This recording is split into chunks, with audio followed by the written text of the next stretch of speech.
So welcome everyone. I get to play the role of the host and introducing the space today. Unfortunately, Lana can't be with us today. There's been a family situation that she had to attend to, so I've been delighted to be able to take over on this role and just welcome you all into this space. So my name is Mette Miriam Bull. I am the co-director, research director at the MIT Systems Awareness Lab, and I'm also the executive director of the Center for Systems Awareness. And as many of you will know, we kind of interchangeably move between those two spaces. One, which is a non-for-profit, hosting and facilitating the work of the Compassionate Systems Framework and Systems Awareness in various educational settings, primarily educational settings around the world. And then this Systems Awareness Lab, where we have this incredible opportunity to come together in community with amazing scientists from everywhere in the world to explore how to grow and develop a science of systems change that is kind of aligned with the way in which we would like to see the world grow and develop, which is a slightly different direction, to put it mildly, from what we're staring at today. So I'm just really delighted to be able to introduce this conversation, which is a conversation with some of the master practitioners who've been in the work for a long, long time in the Compassionate Systems Framework, Jacob Martin and Charlotte Ruddy from the Dulwich colleges in Singapore, a school that is a compassionate systems school in Singapore. I had the opportunity to visit a couple of months ago. I spent time in the classrooms and chatted with the kids, and just was blown away by the level of insight, reflection, and commitment to kindness and care that these children were expressing consistently in all the ways in which they worked. So there's nothing more appropriate than initiate this conversation of the innate systems intelligence of children with Charlotte and Jacob in the space. Peter, my co-founder of the lab and the center, and a long-standing kind of explorer on this notion of systems intelligence, of course, will be in conversation with Jacob and Charlotte, and also talk a little bit about his own perspectives on the matter.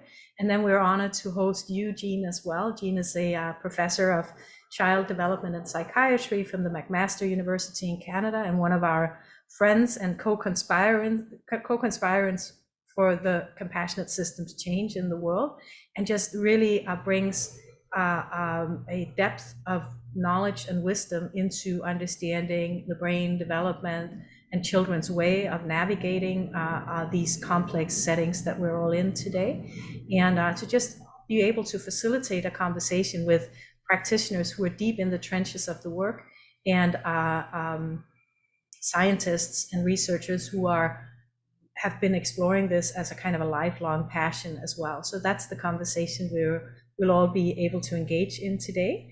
And I want to just thank our our sponsors, the Carnegie Corporation and Stewart Foundation and the Grace Charitable Foundation. And all of this seminar series is hosted in loving memory of and deep gratitude of the late Dorian Downs of the Grace Charitable Foundation.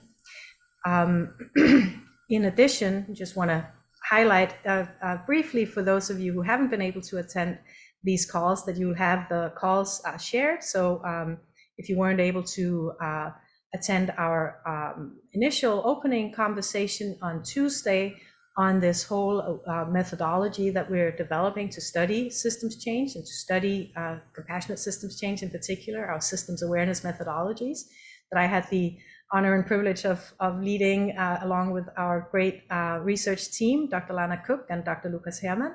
You'll be able to watch the recording of that. There was a great conversation that came out of that, and some, I think, insightful notions of that whole call. And yesterday we had the opportunity to host our PI, Eric Klopfer, a professor here at MIT, with our the Youth Leadership Council, the Youth Council that is part of the Compassionate Systems Growth and Development around the world, in conversation also with Dan Roy, our research affiliate at the lab, on how games and play and simulations can feed into growing the compassionate systems awareness. So those recordings will be available to everybody attending these calls. And if you weren't able to be here in person, then those are some of the conversations that we invite you to also explore. You know, foundational for all the conversations that we'll be hosting here through our lab at MIT. So without further ado, I think I'll just hand it over to you, Peter, so you can describe maybe a little bit of the flow and the thoughts behind the call today. Thank you. Thank you very much, Meta. In a way, the arc of the 3 sessions, Tuesday, Wednesday, and today, Thursday, kind of follows the kind of way the lab is developing. The lab is relatively new, really only was officially launched last year. And it really grows out of the fact that much work has been developing on the ground now for a long time. And so the first challenge is, how the heck do we make sense of the changes that we really are seeing going on and the way they're occurring? So the first session, as Meta said, was really on a basic methodology, in a sense, the core work of the lab. How the heck do we understand, make some sense, and help other people understand the evolution of a more generative social field? Yesterday's session was highlighting an emerging project area, because it had both the role of youth and youth leadership and the focus on games, simulations, particularly climate change, and it was an area where projects are now really starting to take shape. Today's conversation is really I think of as kind of the third broad function of the lab, which is literally to be a space for conversation, to explore big questions with people who have real different perspectives and questions that could potentially be really significant. The innate systems intelligence of children is something that has a lot of meaning to me from a lot of experience, but it wouldn't necessarily convey a lot to a lot of people. So the conversations, and first off, is like, what the heck does this mean? But particularly given our kind of commitment, a thread through everything we do, and hopefully very evident to all of you who have been part of this series of conversations, is the commitment to real partnership between practitioners and researchers. In many ways, the people who lead the work are almost always practitioners. They're the people doing the work on the ground. They're the teachers, the principals, the people in charge of schools, the people at different levels of responsibility. I often joke, people with real jobs, as opposed to someone like me who's out there trying to help and understand what they're doing. And researchers in real conversation. So our session today is a wonderful kind of illustration of the aspiration that Meta and I have had from the outset, that this lab would be a space both for doing work that has really timely and is at a stage where we can say we are really now starting to develop some new methodologies for understanding systems change, and for exploring big questions like the innate systems intelligence of children. So let me start off with just a story. The work that the way I came into this territory was through a kind of a serendipitous set of circumstances, as often happens in life. I've been part of a group called the System Dynamics Group at MIT since I came here as a graduate student, which was a few years ago. And there's a particular methodology founded by a man named Jay Forrester that's been developing here for a long time. It was my kind of core training in systems. And then with nobody really engineering it much, gradually it started to pop up in some schools, not MIT, not even colleges, but really primary and secondary schools. And then I eventually found out one of the ways it was popping up.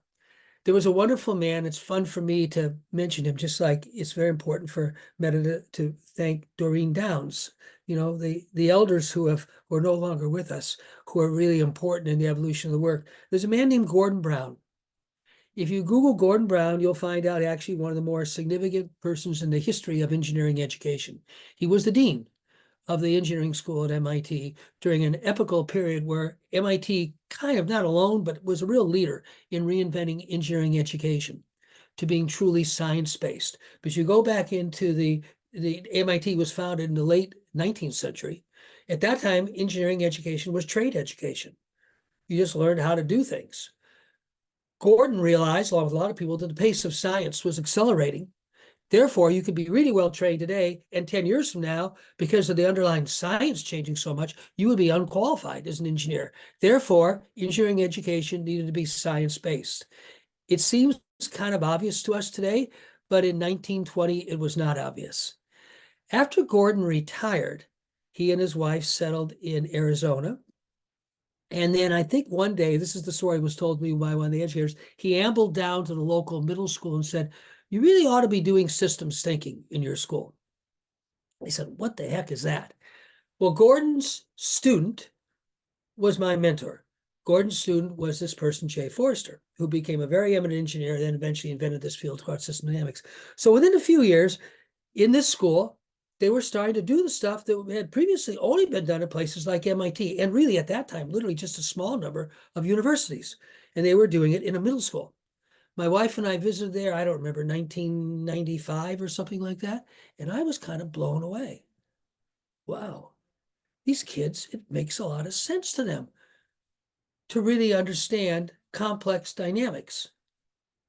That was really interesting. 10 years later, I came back because I would periodically go out to the area. And then it really hit me. What was happening was so profound. Because then I visited a primary school. And I saw kids as young as 5 years old doing feedback loop diagrams, stock and flow diagrams. And it was obvious and quite shocking to me that how easy it was for young children to use these tools. There was a video we were going to play to open the session, but we realized just before we were doing our last planning that we had never been sure that all the parental approvals, this is 3 boys, had ever been secured. And of course, at MIT, we had to be super, conscious about that. So we're not going to show the video, but I'm gonna kind of embody it. So this is literally a video that we've used for years, and I'm pretty sure it had all the parental approvals, but because we're not 100% sure, we won't show it today. And it's 3 boys who actually had done this little system map to solve a problem. They were having fights on the playground. Every day they were getting in fights. And they came in after a very rough lunch break, and they sat down at a table, put a piece of flip chart paper on the table, and drew a diagram. One of the teachers was walking by and said, "Could you explain your loop to me?" And literally took out her camera and filmed it. So the loop had 2 parts, mean words and hurt feelings. And so you look at the diagram, the video shows the diagram, mean words, hurt feelings. And then the boys start to talk. Said, well, first we have mean words, then we have hurt feelings. Then we have more mean words. Then we have more hurt feelings. Then we have more mean words. Then a fight breaks out. And she said, "Oh, I understand," the teacher filming it. And then they say, and this is literally a quote. One of the boys says, "We've been looking for all the ways to intervene in this system." Literally, that's his words. "We tried this." And you see a thing kind of crossed out. Said, "We tried saying, 'I'm sorry.' Yeah, we think it kind of works, but we actually don't think it's where the leverage is." And they're literally, they got all these places marked out where they have been talking about and decide, well, there's no leverage there. The leverage really isn't there. And then the last boy says, "We're looking for where the leverage is in this system, because then maybe we won't do so much damage to each other." I've shown that video in a lot of sessions, and people are like stunned, because what they're stunned by is, one, the ease with which the children use the conceptual tool. It's quite clear that seeing a self-reinforcing feedback loop, like more mean words lead to more hurt feelings, lead to more mean words, is very natural for them. Secondly, apropos to the theme through these 3 sessions, the quality of the relational space they created, thinking together using this tool about a very difficult emotional problem. they're having real problems. They know that teachers have been trying to intervene. They keep having fights. Sooner or later, their parents are going to be called in. To be able to kind of step back and use this tool to look at together, as they said, the problems we are creating for ourselves, as opposed to what you're doing to me or what I'm doing to you. So their ability to kind of hold the personal, but inquire at the level of the transpersonal or the multi-personal, or what we would really just call the systemic, is quite stunning. And lastly, their ability to really do all this and be 6-year-olds. So when you watch the video, you see them gotta go around. They're being 6-year-olds. They're not kids in a classroom. Nobody asked them to do it. No teacher asked them to do it. It was totally emergent or circumstantial. They just started doing it. And they're kind of being like 6-year-olds. And you go, wow, these are 6-year-olds being like 36-year-olds or 26. It's fascinating. And so that's the video that we decided not to show, but I wanted to use it to kind of set the stage for this session. From that session and many other visits I made, I came to a certain conviction, and this is an idea that, who knows, it may be completely wrong, but it's kind of an idea that I find very compelling. Perhaps we are born systems thinkers. Perhaps it's in our nature to understand interdependence. Of course, we get caught up in our individual point of view. Of course, the kids were really mad at each other because you did something to me that led me to do something to you. Of course, we kind of have this grounding in a sense of awareness that's me over here. But maybe we have an equal capacity to step out of that and look at us collectively and what we collectively are doing. Maybe it's as innate as musical intelligence. Maybe the only reason we don't see it on a larger scale in our world is it's unappreciated, invisible, and consequently no effort to cultivate it. It's sort of like if we never gave kids musical instruments or we never gave them an opportunity to sing together, we probably would not have musicians in the same way we have musicians. Maybe there's a big there. If we start to understand this innate systems intelligence, if we actually get serious about cultivating it, then maybe something would start to change. Of course, it will be long-term. As Meta said in the very first session, of course, this work is about this generation, the next generation, and it's not going to have a big consequence, perhaps, in the world for 30 to 50 years, of course, but that is the nature of being an educator. You are really planting seeds for the long term. And lastly, and I'll use this as a bridge to the session that Jacob and Charlotte will now shepherd. A core idea that's guided all of our work in this last 10 years in the compassionate systems field is, in the end, the children are not the problem. In the end, if we want to cultivate systems intelligence in children, we better work on cultivating systems intelligence in ourselves. Teachers are not going to teach what they do not know. Of course not. But know doesn't necessarily mean just intellectual knowing. I mean, know in the sense of not only intellectual, but kind of our embodying or in a journey of learning how to embody. So you cannot expect to sustain any deep process of innovation on any kind of scale that matters in education without really focusing on the adult community. Remember Meta's diagram, those of you who were here, and most of you were here on the first day, the teachers, the administrators, the school level, the parents, the communities, the adults in the larger social setting, the school administrative units, the districts, the states, the provinces, they're all woven together in what we call, quote, the system of education. And it's both tangible in terms of artifacts like rules and regulations, and intangible, assumptions, habits of thought, habits of action. If we assume or don't even think to question if children have innate systems intelligence, then of course we do nothing to cultivate it. So we've tried to model throughout the sessions this partnership between researchers and practitioners. We have the gift of two masterful practitioners, graduates of our year-long master practitioner program. In fact, Charlotte Ruddy and Jacob Martin. They're late at night. They're in Singapore. And they're either 12 or 13 hours ahead of us right now. I always get mixed up when we go on and off daylight savings time here in New England. Then sometimes we're 1 hour different. But it's late at night where they are. And they've been doing this in a school for many, many years, starting to work on how do we create the field of support and mutuality amongst an adult community such that it can start to penetrate to the student community, and then how a kind of synergy between kids learning and adults learning can develop. Jacob, Charlotte, it's all yours. Thank you very much, Peter. Thanks for that introduction. Yeah, just briefly, we'll introduce myself and my wonderful colleague. So my name is Jacob Martin, and I'm helping to lead a school in Singapore, which we'll tell you a little bit about and show you a picture in a moment. I've been with Compassionate Systems now for nearly 10 years. I was lucky enough to be there right at the beginning. And I've been interested in systems thinking and using it in classrooms for about 25 years, originally trained as a science teacher with older children, teaching chemistry predominantly, and within the IB International Baccalaureate Diploma Program.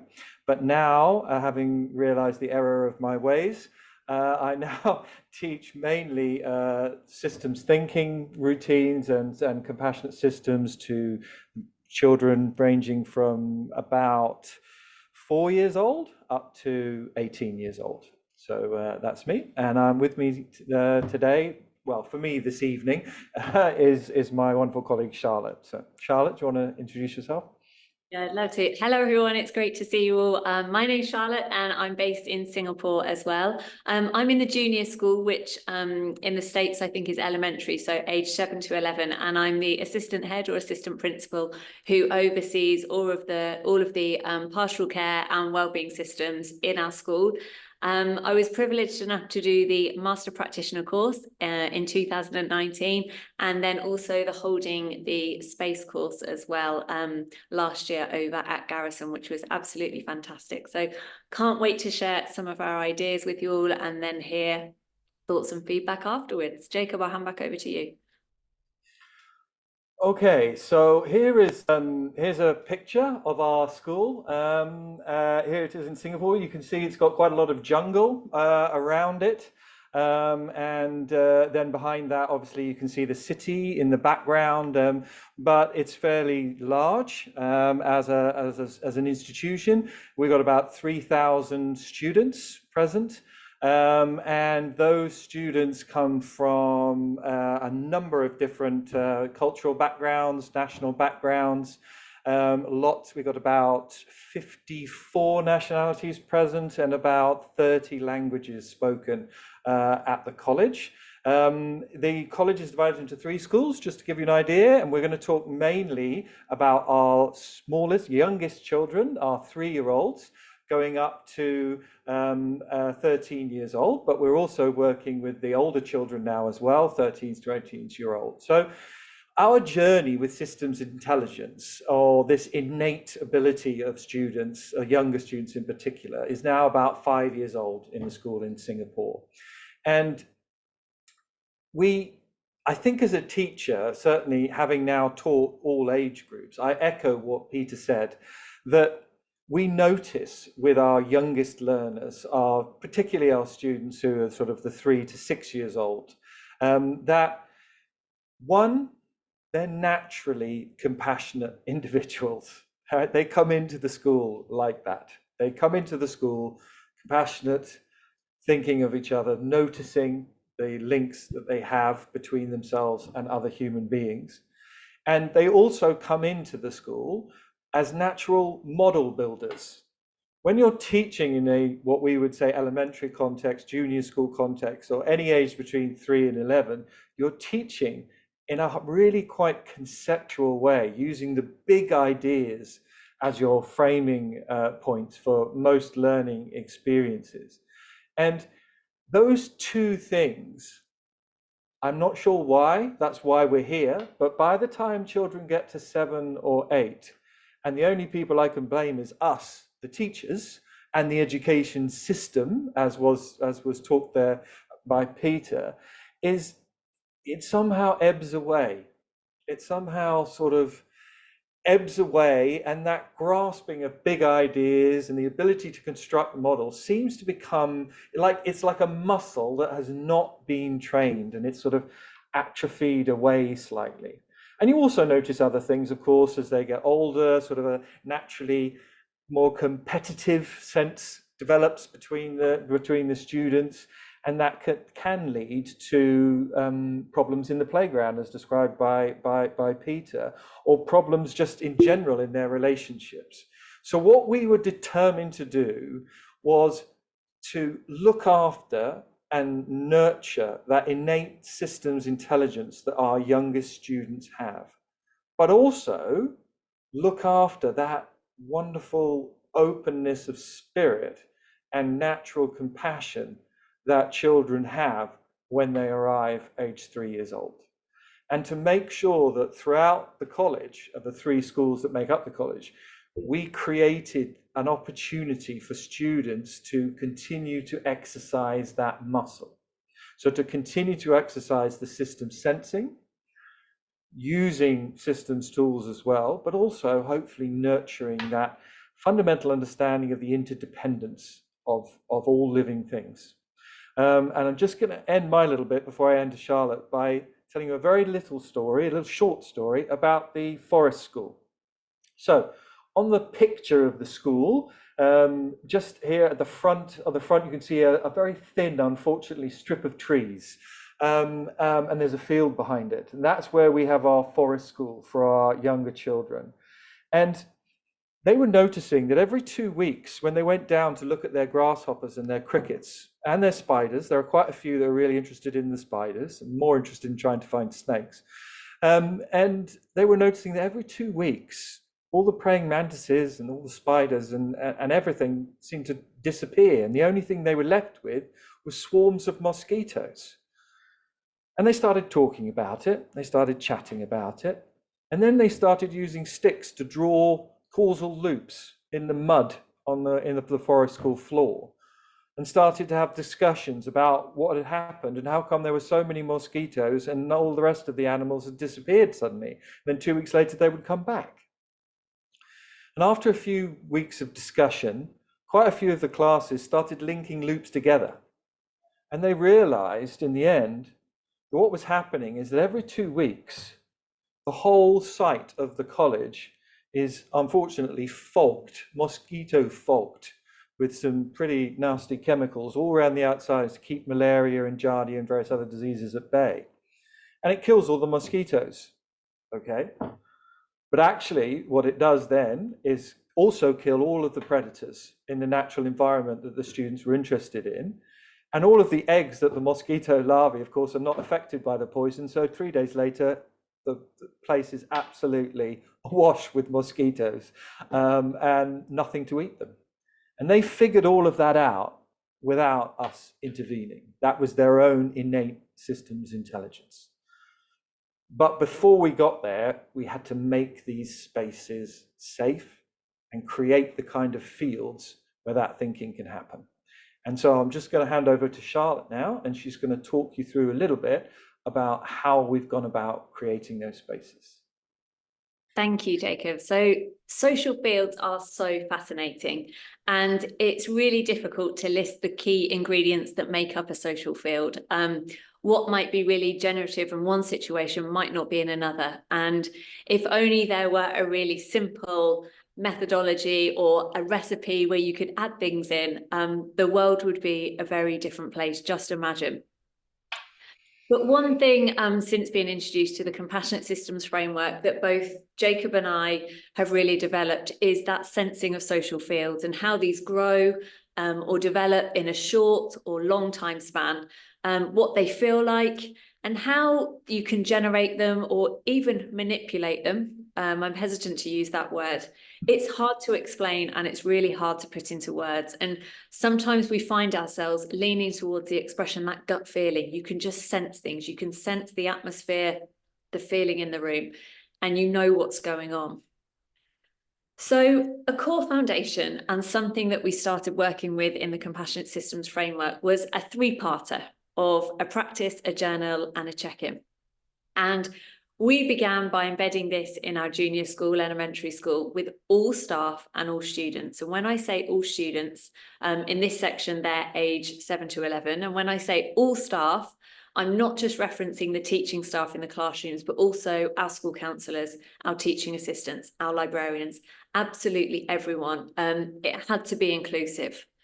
And on reflection, if we hadn't have started with this practice, journal and check-in, would we be where we are now? I don't think so. We would not have been able to introduce systems thinking tools with as much success. The practice, the journal and the check-in created social fields in the classrooms where the children felt safe and they felt heard. And for some of them, this would be the first time ever.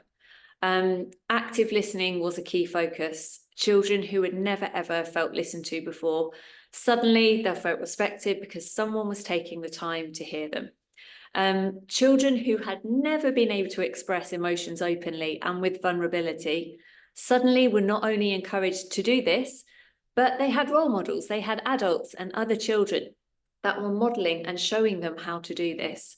And without this, we're quite sure that we wouldn't have had these safe foundations in the classrooms or amongst different groups of children that would later, when we introduce the tools, allow them to thrive. So I'll start with the practices or the groundings. Mindfulness practice, it takes place in many different forms, and we've had to work at this. It's taken a lot of practice and getting it wrong as well. And I've seen it done at the start or an end of a physical education lesson where the children do a body scan or a body check. I've seen counsellors use a range of mindfulness practices or breathing techniques to ground a child when they've become escalated or they need support. And through personal experience, last year I taught a year 6 class on a Friday afternoon who had come from physical education. They were tired at the end of the week, they were bouncing off the walls, and without starting that lesson with a grounding, there is no way we would have got any learning done at all. We've also introduced journaling. Every single child, all 880 of them, have a journal, and it's theirs. It's no one else's, and they can use it however they wish. There are sometimes guided questions set by the teacher or an adult in the classroom as an early morning activity when they arrive or as part of a wellbeing lesson. But they can write in any language. They can draw, they can doodle, they can express themselves however they like, and no one will check it. They're not taken home. The only time we would ever ask to look is if we had a child protection concern that we think might be expressed within there. And it's their own space to just reflect and think about what they're really feeling. And then finally, I'll move on to check-ins. And these are maybe used at the start of the week or start of the day, or even sporadically throughout the day. And they might be used within a wellbeing lesson, or they might also be used in a more academic lesson to make sure that everybody's voice is heard. And you can see from the picture, the children are sat doing a check-in within a drama lesson. At the start of the lesson, they were sat around answering the question, how are they feeling today? How are they showing up? And it was absolutely fantastic to set the tone of that lesson. Despite what had happened before they come to school or earlier on in the morning, we were able to acknowledge how we were feeling, deal with anything that needed dealing with so that we could progress with that lesson.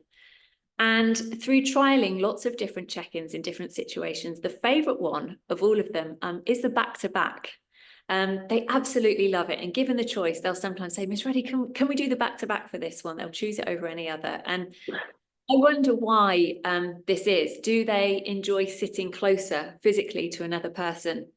One student described it as being cozier. Or is it the fact that facial expressions and eye contact are completely removed? It would be really interesting to understand these factors as to why that's a favourite kind of checking. So we'll move on to the next slide now, just here.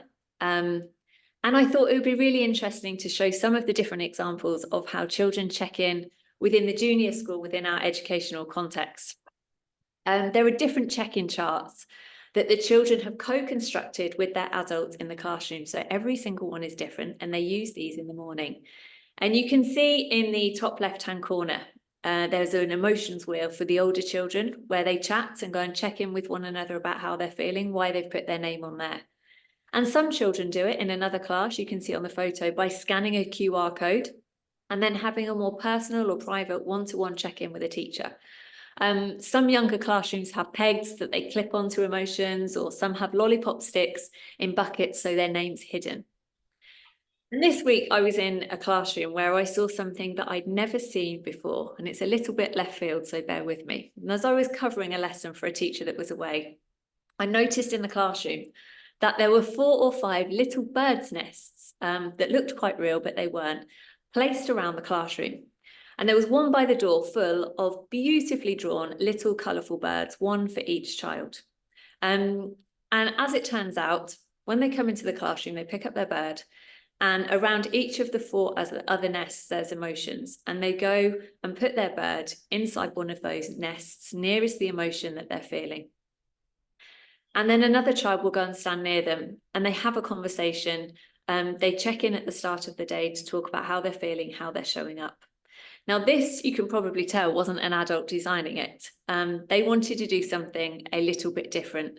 They wanted to practice listening to one another, to make sure no one was interrupting and that people weren't listening to immediately respond. And it's really simple. There's also pictures on here of children journaling. The student in the centre is drawing in a wellbeing lesson on an activity to show how he's feeling. And the top right-hand corner is a classroom. It's the only classroom I'm aware that does journaling in the dark with disco lights. And it makes them feel safe when you talk to them. It makes them feel wanted. It makes them feel cosy. And it's something they have ownership of, and they absolutely love it. It's been really successful. So to bring me back to my point that I made in the beginning, have we not done these practices, the journalings, the check-ins, the making the children feel safe, making them feel like their voice could be heard, like they could show their emotions? There is absolutely no way that when we introduce tools like the stock and flow, and we ask the children to look at factors that affect, increase or decrease their well-being, or when we introduced a behaviour over time graph to look at how their emotions change throughout the school day and the reasons for this, we wouldn't have been able to introduce the ladder of inference and look at assumptions that people make about them based on their gender, nationality, ethnicity or religion if we hadn't have put all of those things in place to create a safe environment. We would never have been able to introduce those tools effectively. Now, I've talked about children a lot. I'm aware that perhaps everyone in here doesn't work with children or young people directly. Jacob and I, and Peter's referenced it already, that the most powerful place to use or grow or implement, or whatever you call it, the compassionate systems practices is with young people. But we've also seen how transformational it is with adults as well. We've seen how generative social fields have developed when we've run a 3-day introductory workshop. On day 1, the adults come in, they don't know anyone. It may be that there's people working in different parts of the school. They're from another school or even from another country, and they're nervous, they're apprehensive, they don't know what to expect. Their body language is really showing that they're uncomfortable. And people ask polite questions to one another, where do you work and what's your name and how are you today? And when we've gone through the process of teaching them about the tools consistently for 3 days, and we've done mindfulness practices several times a day, they've journaled lots and they've checked in. By day 3, it's absolutely transformational when we do the closing circle. The outpouring of emotion from the adults that we would never ever expect. And when we do that comparison afterwards to the first day, how these people walked in and the transformation of how they're walking out, it's absolutely unreal. And it's because, and I keep using this word, we've created very safe generative social fields across those 3 days. And it's important as well, finally, to recognise the power of social fields within the context of adults every day. We've seen how social fields have been built up and they've been cultivated with a dysfunctional team. We've looked at how a field can be completely disrupted by both an adult or a child with one individual's comments in a classroom or meeting context. And with adults as well, when someone's personal circumstances, the way they're showing up to that meeting, to that gathering within that classroom, can disrupt a social feel very, very quickly. And our journey, as Jacob demonstrated, it's been long, with successes, but also mistakes. But one element that we're really proud of is how we've tried to generate positive social fields or spaces for our students in small groups, in classes, with staff members, either in one-to-one meetings, in team meetings, or larger teams. And also with our parents, who are our newest venture yet, and that's possibly a whole other presentation and talk in itself. Recently, we've had many conversations to dissect it. What did we get right? Because, like I said, there were elements that we got wrong. But what we did get right was laying these important foundations, generating those fields, and constantly sensing and adapting to the context. We started by working with only one-year group. We built the confidence of those people and the relationships. What was the purpose of the tools? What was the purpose of the check-in? Why were we using them? And that trust was really built up. Those strong relationships were built, and it then snowballed as well. We have a college leadership team who ultimately run the school. They make lots of important decisions. The pace of the conversations is very quick. It's very snappy. There's lots of voices all talking, people trying to get their own views across and get their items on the agenda. And check-ins have been introduced with all of those people to start their meetings, and it's really improved the culture of that team. And like I said, the final group of people that we've started to work with are our parents. And they're perhaps the most curious and the most excited, but they're also the most suspicious about our work as well. We're doing mindfulness practice with our children. What is this? But they've really enjoyed a taste of the introductory workshops to the compassionate systems framework. And they're now able to use those tools like the check-ins and practices or journaling with their families at home. And with that, I think I'll pass Jacob back over to you. Yeah, so just to finish our little section here, where are we now? Well, we feel that we've got a good handle on the fields and the safe spaces that have been created, and we're now using systems thinking tools embedded into those spaces in classrooms regularly with all children between the ages of 3 and 13, and now also fairly regularly between 13 up to 18. And those are the systems awareness, the Centre for Systems Awareness tools that they've developed as part of the Compassionate Systems Framework, because fundamentally our aim is to develop the kind of thinkers who will look at the to-do list for our planet. That to-do list for our planet is the 17 UN Sustainable Development Goals, if you like, a set of 17 complex systems-based problems that we need to do something about. And what we're trying to develop are students who can think about the system, sense the system, be aware of the system, but also keep the human beings in it and their connections with each other part of their conversations. But I have to say, we do have some problems of practice, shall we say. The first one is that Charlotte and I are constantly asked, and usually by people outside of our college, show me why it works. Show me how it works. Prove to me that this is important for children. Tell me why this is the type of thinking that can save the world in the way that you have told me that it will. How is it that it's transformational? Basically, it's a prove it conversation. Show me why it's working or how it's working. And the other one is really that if you're in a school or an education institution where there are 12 or 13 other development projects going on, how do you know which one is the most important? Why is it that it's the innate systems intelligence of the children which we should all have our focus on? I believe it to be true, but those are the questions that are posed to us most often. So I hope that gives you a basic idea of how we tried to create the spaces and what goes on in them. And thank you very much for your time. And I'm going to hand back now to Peter.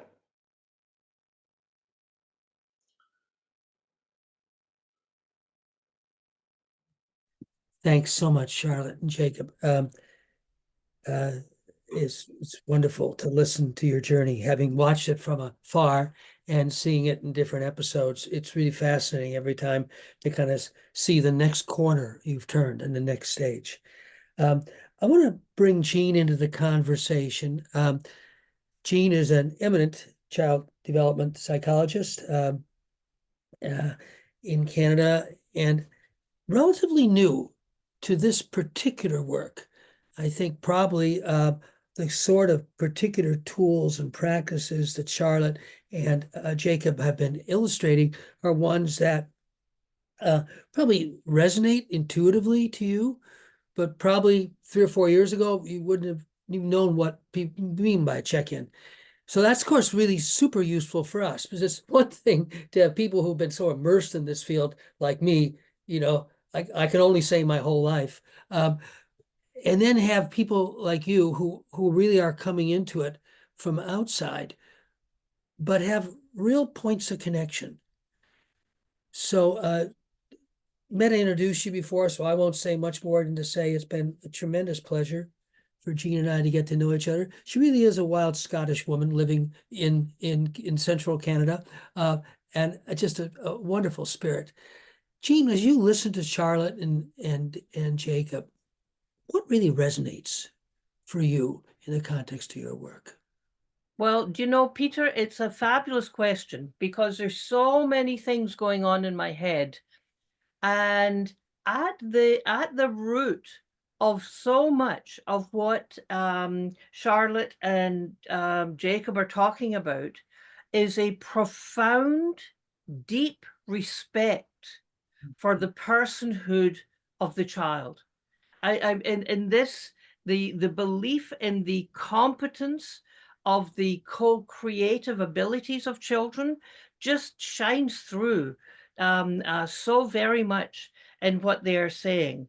And I not only would I love to visit, but I would also love to see how we can approach some of these challenges that that are identified, with parents engaged and interested, but a little bit perplexed by this kind of approach. I absolutely think we need to have more parents thinking about education as something more than schooling.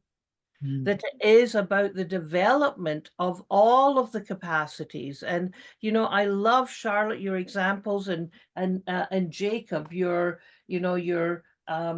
glorious aspiration of developing the kinds of thinkers who are going to take on the sustainable development goals. Because I want to share some slides and things I was thinking about ahead of time, but I guess at the core are the concept that our understanding of the competence and capabilities of children, rather than as an empty vessel, but as full of ideas and potential.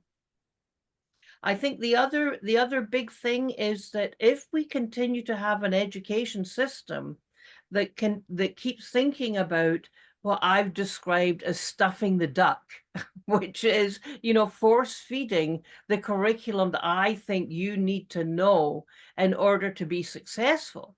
And so I think that leads into really thinking about what are some of the some of the possibilities in thinking about when we think about systems intelligence in children.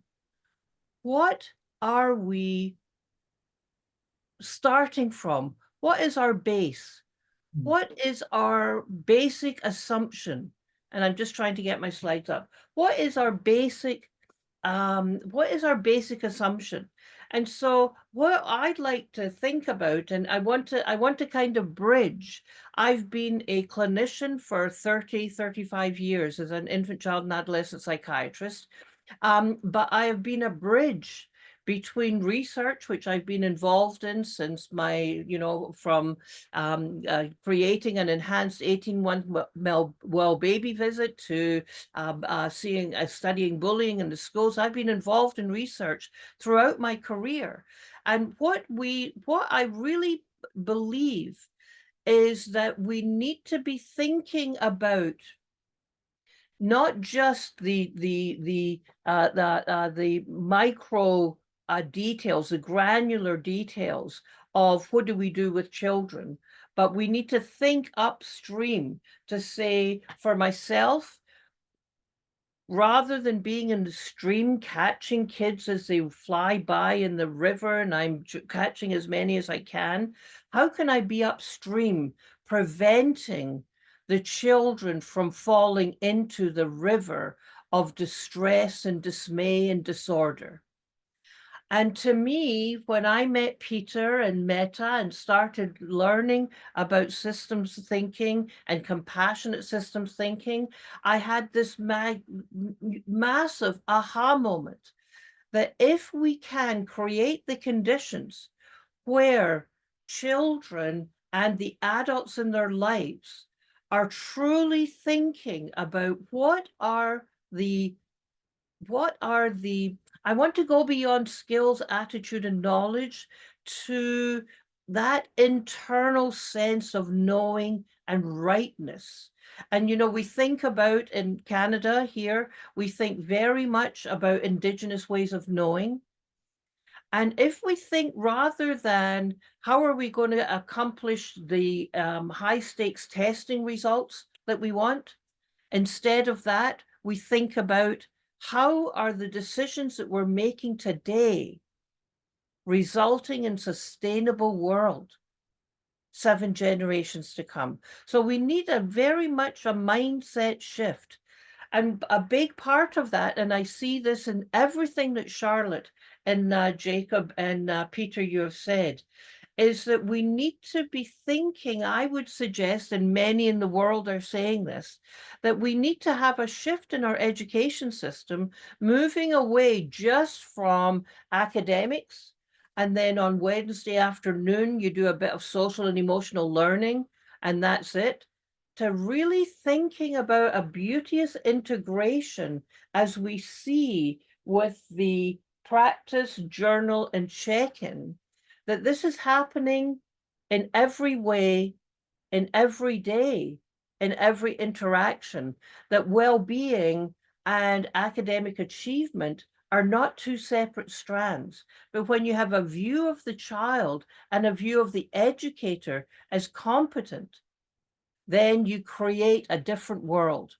And that's what I hear in Dulwich.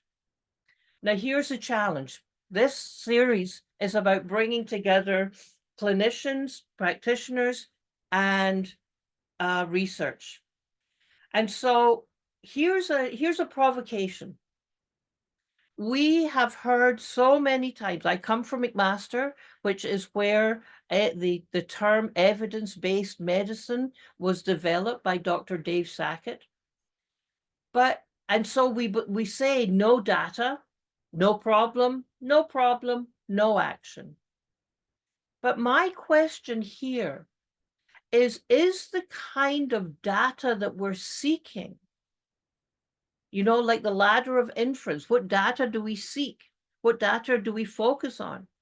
Is the data needing to be as restrictive as we've got it in definitions and randomized controlled trials and what have you? I've had the pleasure of visiting Reggio Emilia a number of times. And I asked, well, that question that Jacob says, this tussle and practice of show me the evidence. Well, they say, well, that's a Western question. They have had millions of people across the globe for 50 years coming and recognizing that there is a veracity to what is going on in the lives of children. And how about we measure and value that kind of evidence? To me, as a child psychiatrist, why is all this so important? Because how we interact, the relationships that we have with children in their school, in their homes, in their community, is literally building the brains. If we have children who are exposed to what Charlotte and Jacob have told us about, we know that their brain pathways are going to be completely differently wired than the kids who are sitting in a drill and kill classroom for learning X, Y, Z. And then when we think about that, the back-to-back exercises, that check-in exercise, how deeply embedded it is in brain science, that the brain is a social organ, that we're absolutely wired to connect. And then we think about, well, when does that connecting to the basic dyad, when does it expand? And when we look at development, we see that social fields are absolutely essential for evolution and flourishing. So when I think about a classroom like a Reggio classroom, as an example, or a forest school, as my little one's grandchildren attend, the opportunity to learn about my place within my bigger construct, that whole idea of where does my presence and the presence of others contribute to the well-being of self, of others, and of nature. It just excites me so very, very much. And if we think then about this, then the future salvation, as my friend Michael Fullen talks about, is the opportunity, rather than of stuffing the duck or filling the bucket, but igniting the flame of learning and social field connection, is belonging, equity, and engagement. And the other huge thing is, we looked at the faces, Charlotte and Jacob, we looked at the faces of those children and the joy that is absolutely evident. Just as you see in my beautiful grandchildren here, as they're reading together with their Uncle Jojo, learning should be about joy. Learning should be about who am I and who is the best version of me, even on the roughest days. How can I accept that? So I'm going to finish, open the floor, but something to think about. In all that we've heard so far, what is my and our response to all of this? How am I and how are we going to show up in this moment? So back over to you, my friend Peter.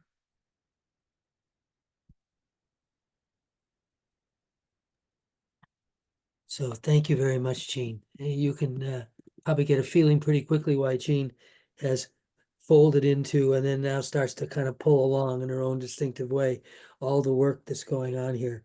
So we wanted to get us all together. Jacob, Charlotte, Jean. I'd like to invite Meta back in because in a way, we wouldn't be here without your leadership. And think together a little bit about what are we hearing here. I said one of the functions of the lab is simply to convene spaces for conversation that have real heart and meaning, conversations that could really matter. And this was meant to be a little demonstration of that. So maybe just a few of the five of us chat for a couple minutes, and then we'll just open it up to everybody. But by the way, as we did in the earlier sessions, where after we officially end at 10:30, we will stay on. I'm not sure how late at night we can ask Charlotte and Jacob to stay on, but a few of us at least will stay on for those who'd like to continue the conversation. So what did you sense and feel as you were listening to each other? I think Jacob and Charlotte, thank you for posing the problems of practice. I was hearing Jean very much direct that first one, how do you know it's working? I think that's a problem we always come up with again and again. And you illustrated, Jacob, I would say in a particular way, you called it a prove it orientation. So I always think there's kind of two dimensions to that question. There's the substantive part, what evidence, what's meaningful evidence, as Gene said. But there's also the attitudinal part. Yeah, this seems awfully fluffy. This is the soft stuff, right? And then you also said, how do we know? I thought this was a really interesting question. I never heard it posed quite this way. How do we know that this focus on innate systems intelligence of children is a really high leverage focus? I mean, we can focus on a lot of things. So I just wanted to kind of restate those two questions you posed at the end, and then just open it up for the reflections of our little group here. Yeah, thank you, Peter. I mean, I think the first thing is that I absolutely accept what Jean said in particular, the Reggio Emilia quote. I'm also a big fan. Is that it is a very Western question. It's a very Western academic style of way of doing it, and the easiest way we have to prove it, as I put it, is to put the children in front of the adults. It's pretty simple. You just get a child to talk to your doubting Thomas. In fact, that's going to happen in a few weeks' time. Charlotte's in charge of a very, very important visitor to the college, and I'm sure a lot of it will be the children simply talking about their experiences, talking about why it's important to them. And one of the areas that's really developed recently is, like with the centres approach, is that we have students, leaders in the compassionate systems area, which Meta met and impressed all of them, certainly, but mainly with her joy. So those students are leaders in the compassionate systems understanding, but they are also the ones that can encourage other teachers or convince other teachers of the importance of the work and its transformational nature. But Charlotte, or the other thing I really want to bring in here is what Charlotte said about the parent workshops, because the parent workshops, I think we underestimated. That was one of the mistakes that I made in previous schools, was not involving the parents. And that was really a bit of a blunder on my part, because as soon as the parents are involved, they talk to each other as well as to their children. So they then start using similar language to what the children are using, and it reinforces the whole experience for the children, because they also then see their parents involved in those discussions. But yeah, to me, there are bigger educational issues here, that the system is still about stuffing the duck. Yeah, it is. And so for people on the ground like myself and Charlotte, it may seem a bit disingenuous, but we can't wait. I don't want to wait, and I'm not going to wait for a school to be built where it's just about doing this work. I've got to be able to make it happen now in a school that's also trying to serve the stuffing the duck people, shall we say, and the universities that the students need to go to, etc., etc. But we've, I think, managed to get to a place where, because it's like people always said about special educational needs, as we call it, or additional educational needs, that's some kind of different type of education. No. If you design a good learning experience for additional educational needs students, it's an excellent learning experience that will serve all students, whether they have additional educational needs or not. It makes no difference. So actually, it's the same thing here. It's precisely the same thing here when you talk about the innate systems intelligence, is that if students are given the opportunities and the classrooms of those kind of fields to experience this and exercise their systems intelligence, they're going to be good however you choose to assess them. If you choose to assess them by putting them in a dark room for 2.5 hours and see what they can remember, because somehow that's still important, which it obviously isn't, then they'll be better at that. But they'll also be better at coming up with creative solutions and all of the other things. So I think that's the end of my first rant. Thank you. Jacob, I just cannot reinforce enough what you're saying from a neuroscience perspective. That the presence in the children and in the environment of joyful learning leads to deeper, stickier learning. So you don't need to stuff the duck to get the academic excellence.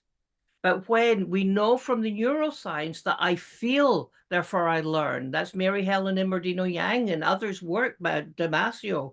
And so when you're creating that sense of belongingness, that sense of, you know, in metas, it's the generative social field of, then you're changing neurotransmitters in the brain. The dopamine systems will be different.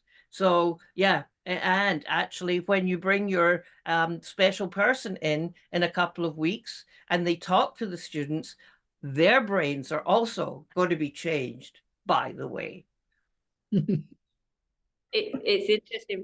Peter said a reference at the beginning it being seen as fluffy or a little bit, I don't know, out there.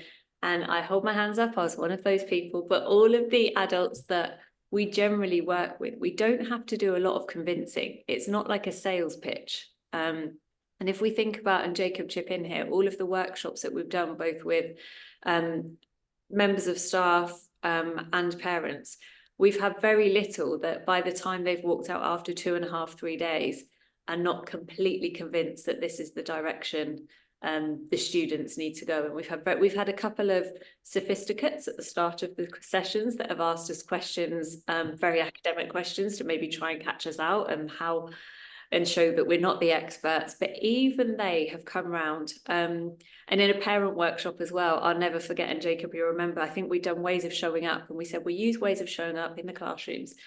And we had a gentleman there that in the coffee break went off and found his child to ask them if we actually did this at our school, as though we made it up. And he came back and let us know that's what he'd done. But again, that person has since come back and asked for more resources or links and things like that. So yes, it can be seen as fluffy, especially with the practices, if someone's never practiced before, and journaling and things like that. But we haven't struggled to convince adults. People are very much on board.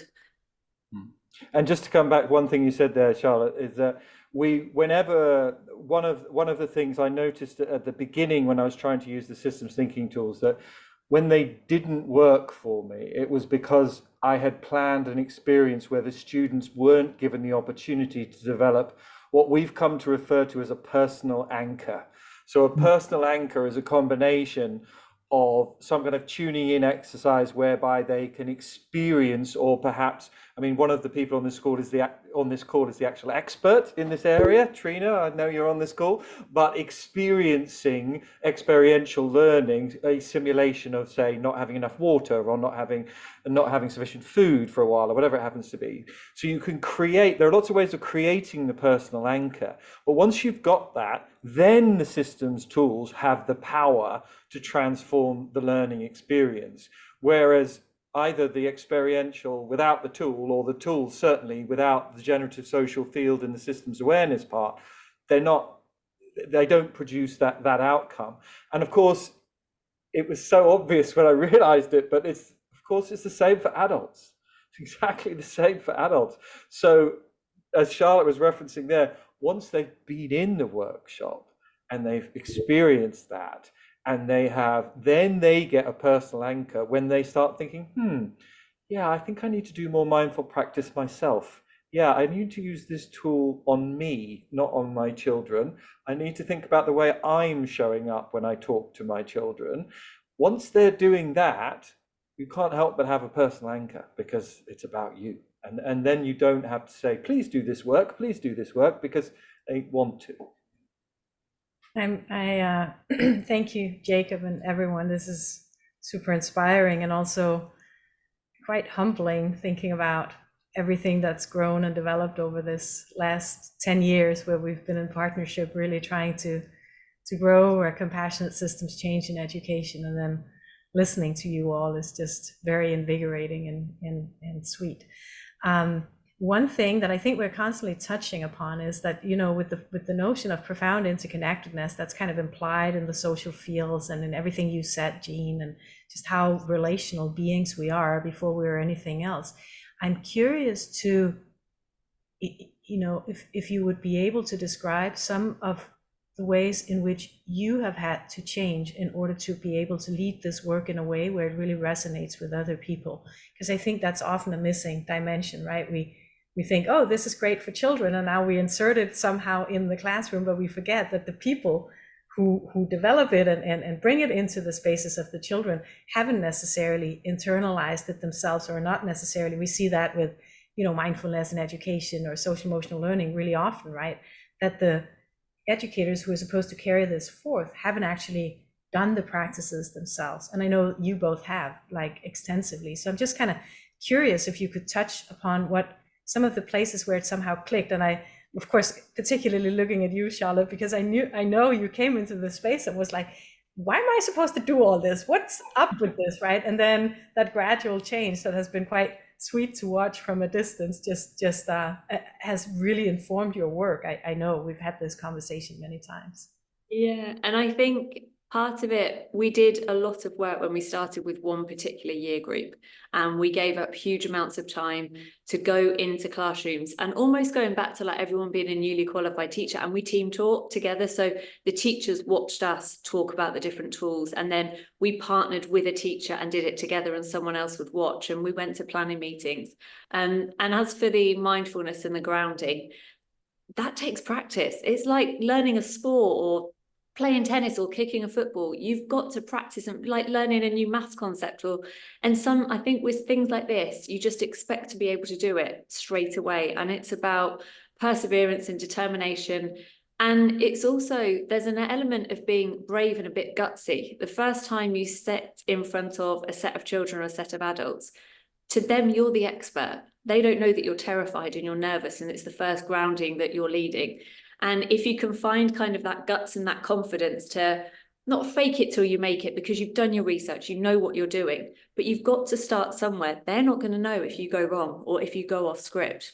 So I think I would say to people that are maybe nervous about explaining one of the tools or nervous about leading a practice, start with the basic, script it, have a go. And in all the practices I've led with both children and adults, you expect them to giggle or laugh or mess around, and they don't. They just embrace it. They don't think anything of it because they're learning new things all the time. Learning how to be mindful or do a grounding is no different to learning some new vocabulary in Mandarin or something new in science. So sometimes I think the issue is with us, not the people that are kind of learning or on the receiving end.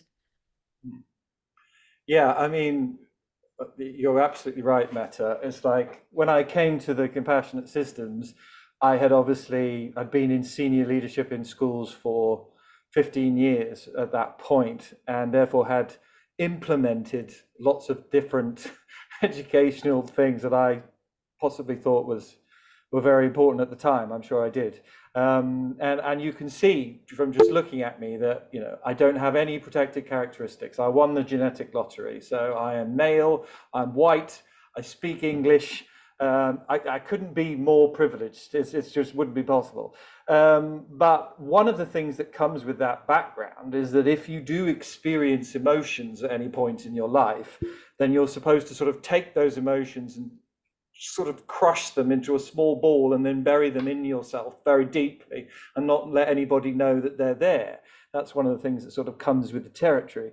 And I think when I started the work, I thought that I could do this academically, that I would be able to use the tools in the classroom in that way, in the way that you might introduce differentiation, or you might introduce conceptual thinking, or whatever it happens to be.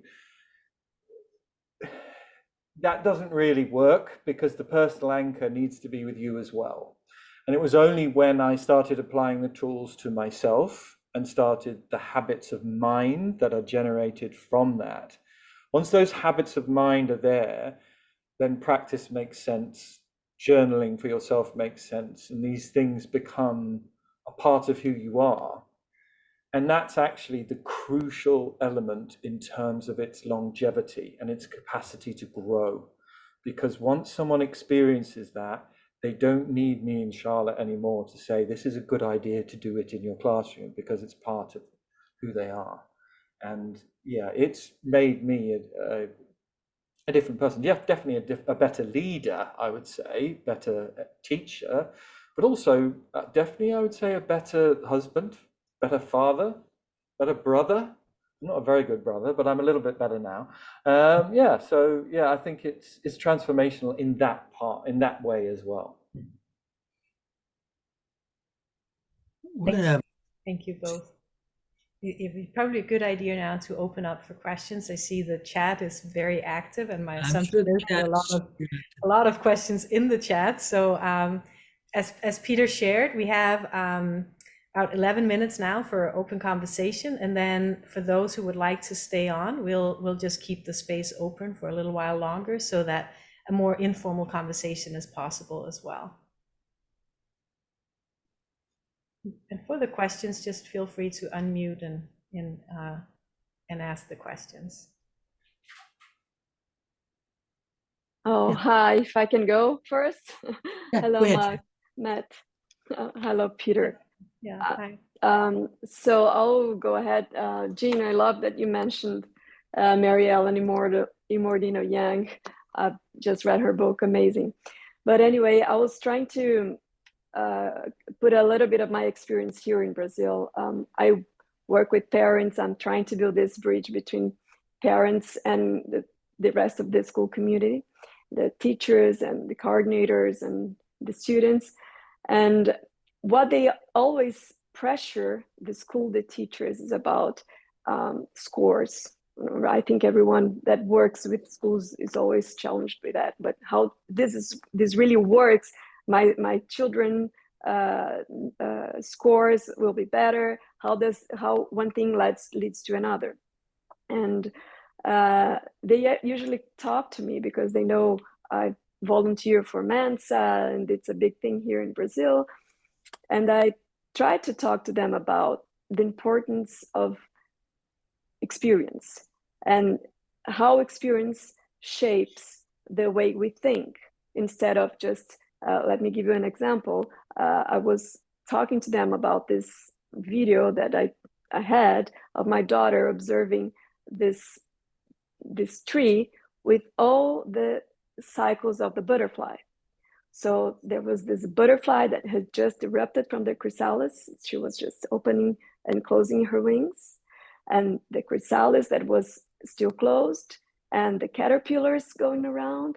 And I showed them the video and all the things. I asked them to imagine what was going on in her brain at that moment, the emotions that she was feeling, the attention she gave to that process, the marvelous that she was in while observing the butterfly, all the questions in her mind about what is she going to fly now? Is she okay? Do we have to mind the pool? How long does it take for the other chrysalises to open up? Do we need to protect the area of other animals? So all the things and the wonder. And I was talking to them, can you imagine this experience being substituted for a textbook of the butterfly cycle? Can you imagine how relevant the information of this moment is compared to the relevance of the information in a textbook? That said, I told her, she went to the textbook after that. She wanted to know more, but she chose to look for the information. She chose to learn about it because it was relevant to her because of what she experienced.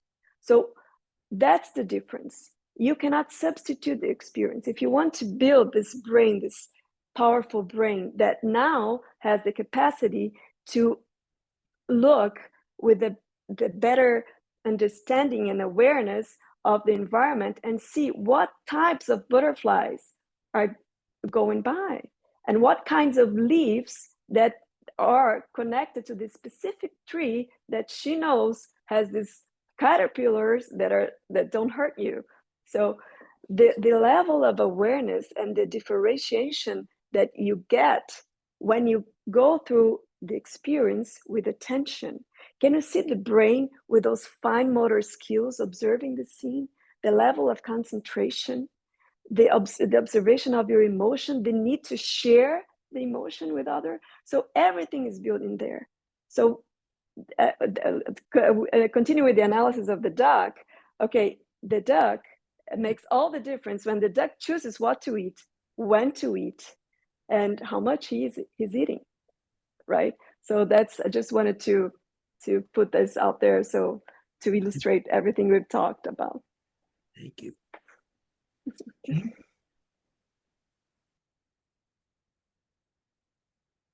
It's a wonderful, wonderful example. Charlotte, Jean, Jacob, Meta, any reflections on Tatiana's story? I think it's a beauteous story. It so reminds me of a big contrast that I saw when visiting. Again, I'm a big fan of Reggio Emilia for a number of reasons, but the children went outside when it was raining, asking the question, where does the water go? And through exploration, they saw that went down through they were outside exploring. They saw where it went down into the gutters and out. And then they said, well, where does it come from? And so they drew these amazing pictures, Italy being the particular kind of country it is. They had the devil and God throwing big lightning. But those 4-year-olds and 5-year-olds created the water cycle through their exploration in lives in situ. And it was in great contrast to another school where the kids were sitting, memorizing, and everybody drawing exactly the same water cycle from the text. So it really, Tatiana, it really sings to me of the difference that that the mental models of the educators and the parents can absolutely create for the experience of the children. Wondrous. Thank you both. And it's just reminded, I mean, your name was evoked, Trina, and those of you who were on the call on Tuesday as well will know that Trina was the principal of the first ever compassionate system school in the world, because she was part of the initial prototyping of this whole framework. And in all the age grades in her primary school, they had live simulations for the kids to just really learn and grapple with these types of experiences, much like what you're describing, Tatiana, but as a kind of a structured way of integrating these tools and practices and understanding real challenges in the world. And I'm thinking, as we're talking now, that at some point we should host a conversation for all of those of you who are interested in really integrating this into your schools and classrooms, just with some of the master practitioners who've been on this journey for a long time, so that there's more of a kind of an immediate space where you can ask for, questions, reflections. I'm trying this out. How about this? And so on. So we'll certainly be back with something like that. I'm glad that this whole conversation spawned that idea for me very clearly. So I personally will look forward to that. We're just about at our closing time. And I don't think we can really answer this question, but I'd like to acknowledge it because I can't help but believe it's in a lot of folks' minds. Jacob, Charlotte, you showed us a picture of the school. We know it's an IB, International Baccalaureate, kind of big deal school. Most of the educational challenges we face are not in those schools. They're in kids who maybe don't even have access to a school, or in a school where their community, their family, they don't have anything like the supports. Again, this is not a fair question to ask at such a late moment, but it's also, I think, not fair to proceed without even posing the question. Any final comments on the relevance of this for all kinds of places where learning must occur and are not an IB school? Yeah, I can start off. I didn't start my teaching career in a school like Dulwich. I started my teaching career in 2 inner city schools in the UK that were very socially and economically deprived. And my gosh, if I had had this when I worked there, and the transformation and difference it could have made to those children's lives who were coming from some quite horrific circumstances, and school was their physical safe place. The adults were their safe relationships. If I'd have had this, and it's a big tension within me. I love living in Singapore. I love working for Dulwich. There's challenges with doing work like this in a highly academic school where the IB results are amazing. But would I go back and work in one of those schools and take this work with me? It's something I ask a lot and talk to lots of people about. So I think places like that, whether it's a school, a youth centre, an after school provision, would benefit from this so much, maybe more so than the work that we do here. Jacob, I don't know if there's anything you want to add. You have to unmute, Jacob. You did it to yourself, my friend. Yeah. Actually, I was muted by the host. I'm not sure who that is, but anyway. So that is it's a really significant issue, Peter. Myself, like Charlotte, I haven't worked in many schools like the one I'm currently in, and certainly in my early days volunteering overseas, the schools were not like this. The thing I would say more than anything is that it's a habit of mind you're trying to coach here. And yes, some of the training is expensive, but you don't need anything to deliver this. You need a stick and some mud is what you need, or you need a river, or you need a forest if you've got one. Or just go and stand outside, and nature does this obviously all the time. So it does. What I love about it is it doesn't need any special resource. It doesn't need a computer. It doesn't need IT. It doesn't need any of those things. I mean, those can all help, yes, but fundamentally, you're trying to cultivate a habit of mind in the children that can allow them to develop their innate systems abilities. And that's not expensive. Thank you. We're at our ending time. I'd like to leave. Can I just add one thing? Yeah, exactly. Thank you. Just in 30 seconds. I think the habit of mind is so crucial that when we think of children coming from disadvantage, we automatically think deficit thinking.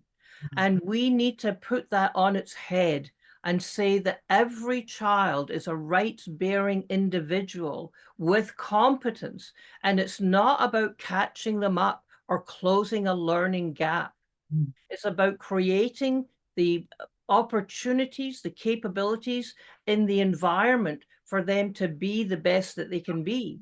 You know, we know so much more about how the brain develops. This can be done. Anyway, she said, the eternal optimist. Thank you. Thank you. Meta, I think you get to close us down and thank everyone. Thank you all for joining us today and throughout this week. It's, as you can tell, we're both really excited about this next phase of the work that we're entering into, where we've had people like Jacob and Charlotte and Trina and many others over the last almost a decade, really integrating and co-developing these tools and practices in all kinds of diverse settings around the world. And now we have an opportunity to really begin to study and explore how we can be more informed about consistently working towards compassionate systems change. And for those of you who've been with us throughout all 3 days, will probably by now have figured out that we're very committed and very idealistic in this endeavor. And as I think I'm sharing probably a sentiment for most of us on the call, something needs to shift in the way in which we go about living in this world on our beautiful planet, the way we're treating each other and the way we're treating our natural habitats. Something profoundly needs to shift. We don't have the solution, but we do have an approach and a set of tools and practices that really seems to be in support of the kinds of shifts that would potentially develop a very different future for us. So anybody who's interested in joining in that kind of momentum that's building now around a global movement for compassionate systems change, you're more than welcome to do so. And we hope to continuously see you in our shared spaces. Thank you so much for joining us. And as Peter said, we will just keep the floor open for conversation. And I have seen hands go up and down in the Zoomiverse, and I've seen the chat, and I know some of you have posted questions in the chat. And so now is the time for those of you who are able to stay. We'll continue with the recording so that this can be included as well. But just to have more of an informal conversation, if you have questions or reflections that you'd like to share in the space, now is an opportune moment to do so.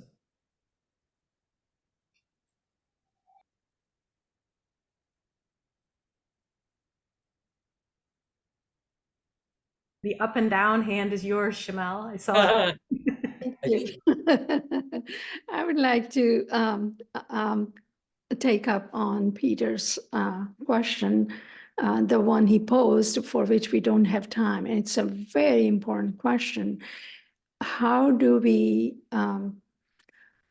disseminate this at the broader level? We have these islands of privilege and excellence, but we have these huge societal problems. For example, schools that are not IB or similar schools. I have my first grandchild who goes to the preschool for the arts in Madison, Wisconsin, and I could relate with the pictures that Jacob and Charlotte were showing from the school in Singapore. He does similar activities, but he is one of millions of kids who has access to those resources. But other kids in Boston, as we know, we have so many underprivileged children in Boston public schools or even other schools. So how are we are all here concerned about the big problems, the complex crisis in our societies around the world. How do we, this is what I keep thinking about and worrying about. How do we disrupt the status quo at the broad level such that somehow we shift the way and the paradigm in which other kids who don't have access to these resources have the benefit to blossom. So that's one big question in my head. And I think it's something we are not going to be able to answer right now in the next year or so. But the crisis we have, and I use the word crisis because there are so many interconnected, should I say, happenings going on, including climate and so everything for the younger generation, that we do need to disrupt the status quo. And how do we do it? Thank you.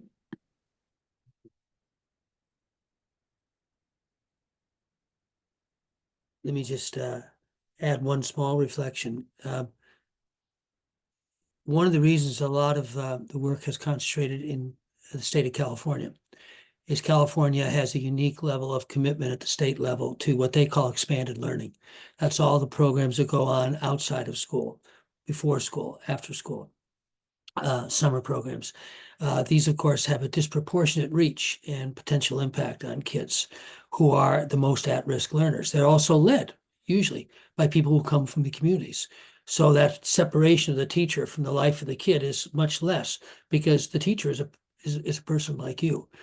That's one of the reasons we've chosen to concentrate there. And I think over the coming years, learning how these tools and methods can really kind of find their way into very natural practice in those contexts will be really one of the highest priorities for all of us.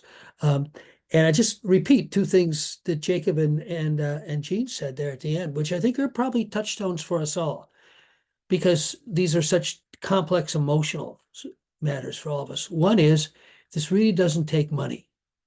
It takes clarity and commitment. This is not a high-tech solution. This is a very low-tech solution, accessible to us all. But then what Jean said, if we realize that what's stopping us is probably, a lot of it is our assumptions. The deficit mindset, these poor kids, they really need help. I mean, all the kind of narratives that we have, as opposed to, no, these children, they survive. They've got a lot of assets. We would have difficulty surviving a lot of things they do, but to kind of flip our mindset so that we don't start I think that's what I heard you saying. We don't start off from that deficit mindset, because that deficit mindset is embedded in all of our education. That is what Stuff the Duck is all about, right? The duck is unstuffed. Therefore, we need to fix it. So those seem to me like really useful touch points. But I also think it's obviously a huge issue. The real question is, do we create the wherewithal to actually engage the question? Yes, and no, we do need to. I appreciate the terminology deficit mindset. The kids come with a lot of potential. There's so much more feeling and knowing than we are. We just silence those and impose our current structures of education on them and lose so much creativity and potential. Tatiana and Gareth have both been waiting. Maybe since you spoke before, Tatiana, it's okay. We'll start with Gareth. Thank you. Hi. Really a pleasure to meet you, Peter. You're very, very well known in the education world and very highly regarded. I'm curious about the proving problem and the evidence base.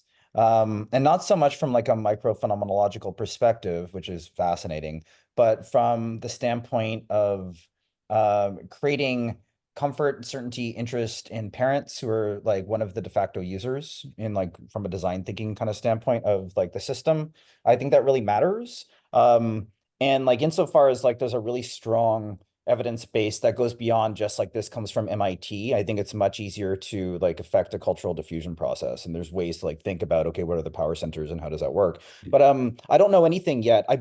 My heart is with you. I actually feel this. I'm very fascinated by this. I'm very, very pro this. I'm going to learn this.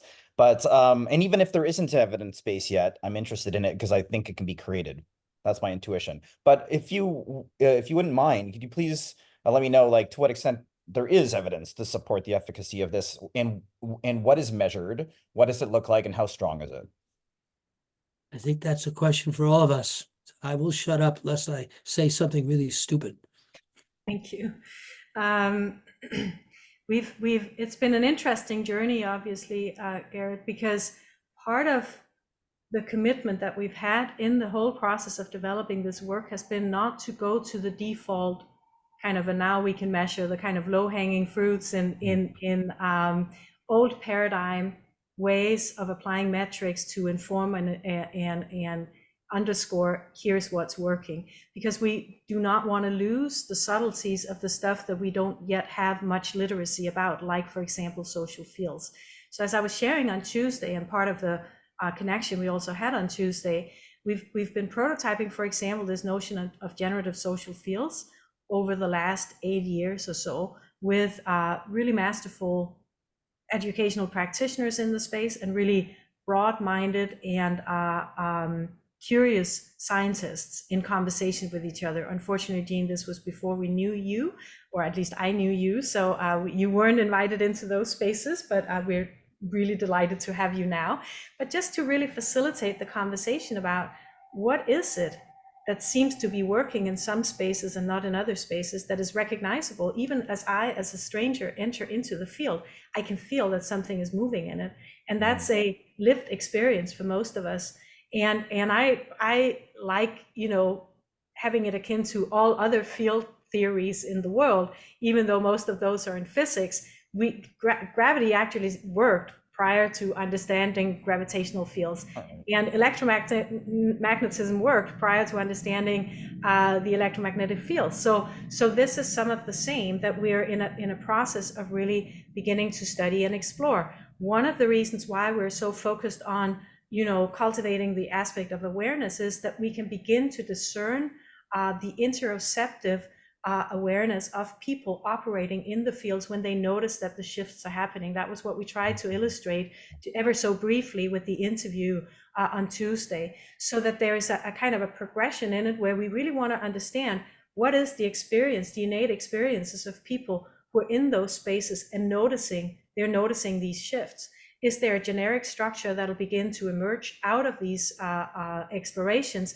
And then, as I also kind of touched briefly on, we have a couple of other ways in which we would like to begin to study this field phenomenon also with biofeedback, for example. Is there a synchronization process as we would expect?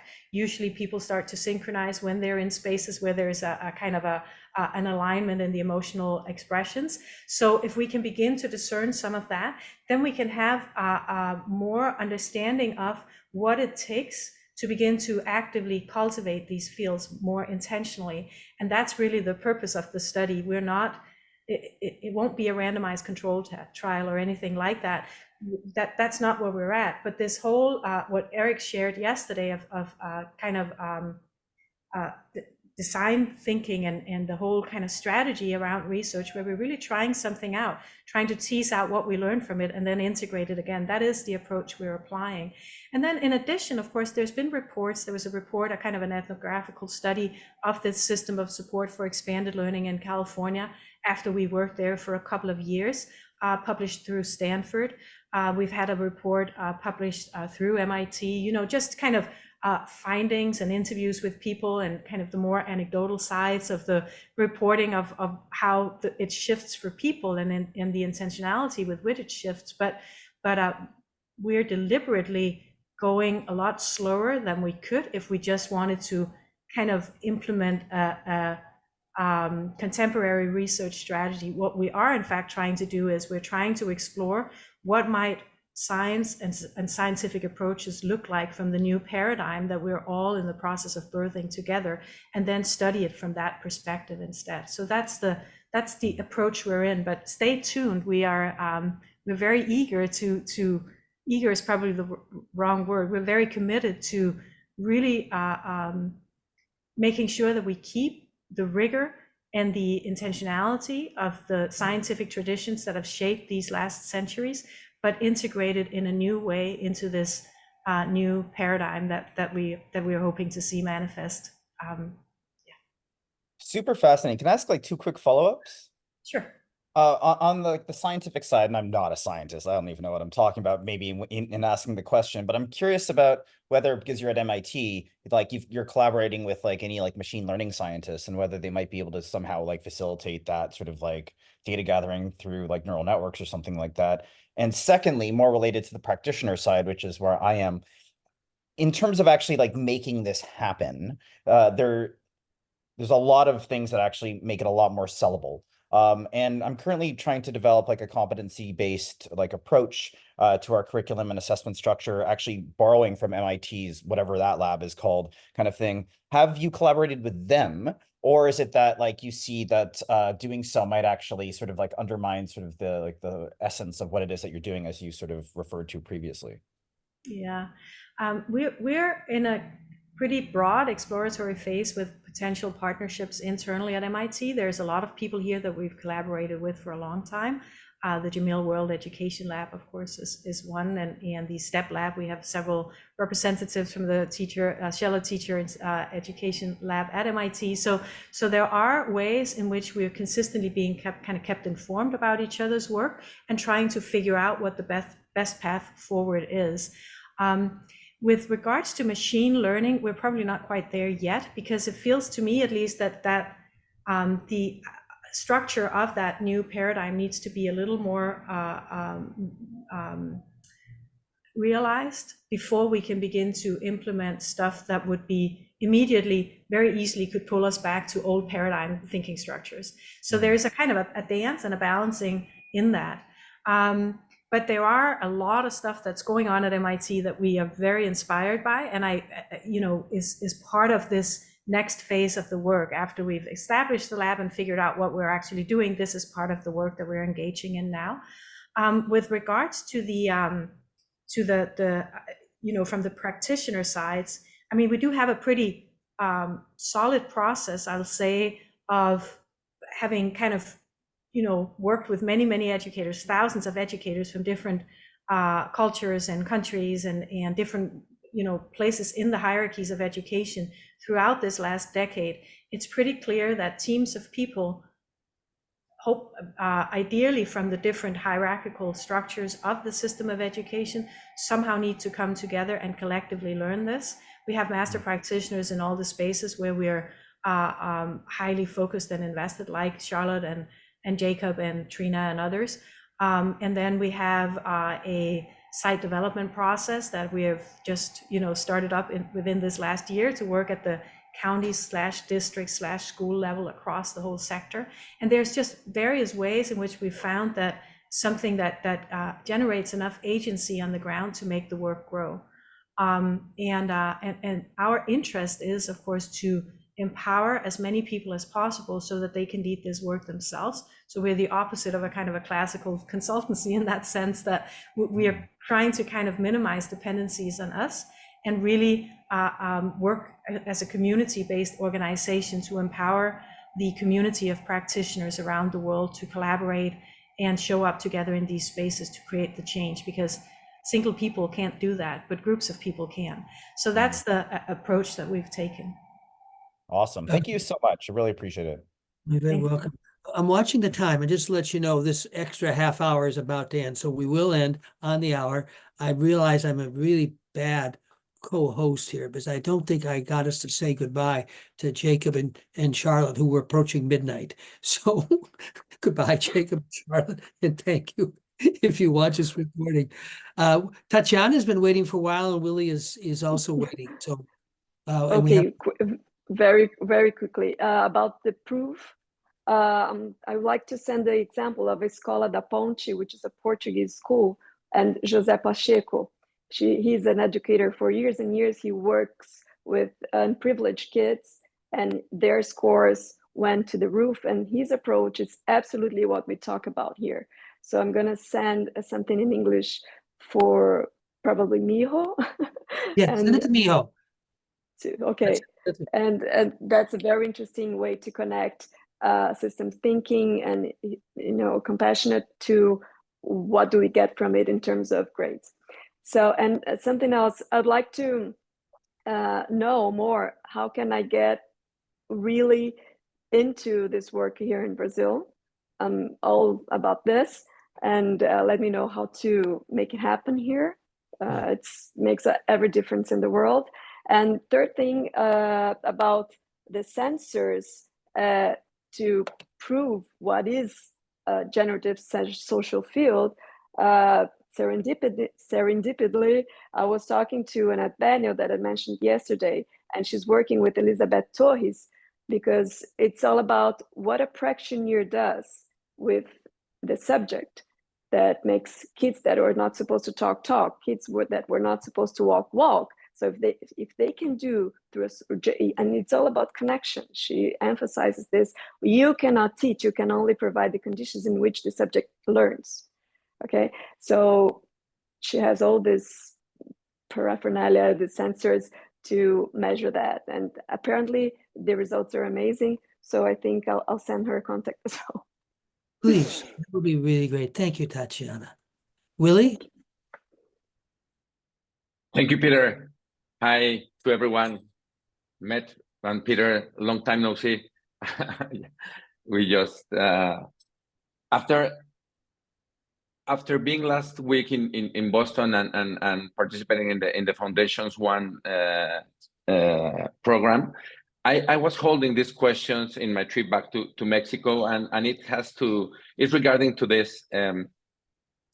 I as a parent, my experience with my kids, they have studied in Waldorf schools, and the 7 year cycles for me as a father has been really interesting in all Rudolf Steiner's work regarding what's the profound knowledge of the human being in the different stages and what do they need, and I have seen some amazing things happening just in the conversations with teachers, with even kids and families regarding what does the kid needs in this stage.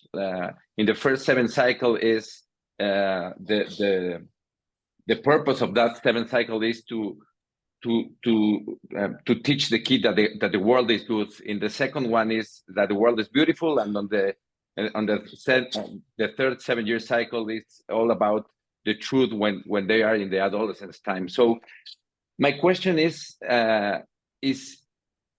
something regarding compassionate system has been researched or studied, or what's your experience regarding the different stages and how we can apply them in schools regarding the specifics of what the kid is experiencing in their development as human beings?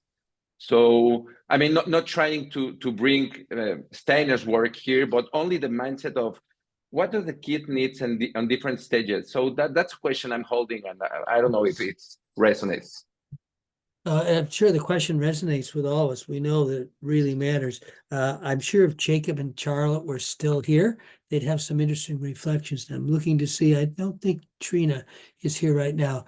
Jean, I think by default, I kind of put you up at the center here. Oh, yes, Willie. So hello, Willie.